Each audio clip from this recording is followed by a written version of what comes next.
These are three things that I wish I knew when I was competing in sport, now that I'm a sports psychologist in training. So when I was at uni, I played rugby, played football, and I also boxed a little bit. And now that I'm a sports psychologist in training, there's a few things that I wish I knew when I was competing.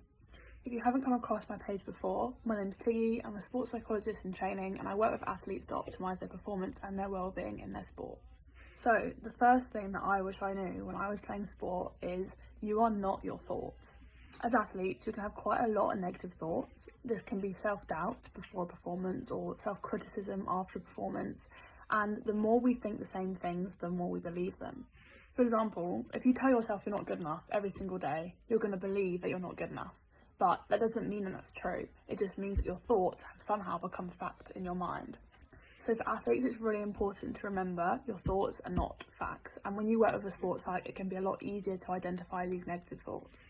The second thing that I wish I knew when I played sport was that there's two types of passion. There's harmonious passion and obsessive passion, and there's a big difference between the two. For some of my clients, I'll send them an assessment so that we can identify what passion type they have. But to break it down, harmonious passion basically means that your sport fits well in your life and you balance it with everything else you've got going on. However, obsessive passion sometimes means that your sport isn't well balanced in your life, and sometimes you can't even stop yourself from wanting to play it.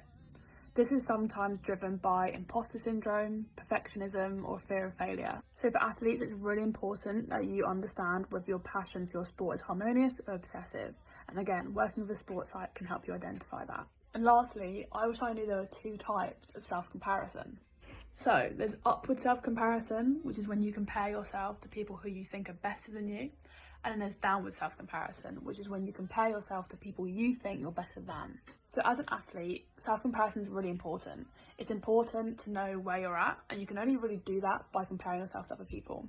However, it's really important that you balance upwards and downwards self-comparison. A lot of people will misjudge that balance and engage in more upward self-comparison than downward self-comparison. This means they're fixating on everyone who's better than them and not paying much attention to anyone they're better than. Now this can lead to a lot of self-doubt, a lot of self-criticism, and really affect your self-esteem as an athlete. So when I work with my clients, I'll make sure they know how to balance this upwards and downwards self-comparison so that they're able to judge where they're at, but not damage their self-esteem. So these are just three things that I wish I knew when I was playing sport. So let me know if you want any more things that I wish I knew when I was playing sport, now that I'm a sports psychologist in training.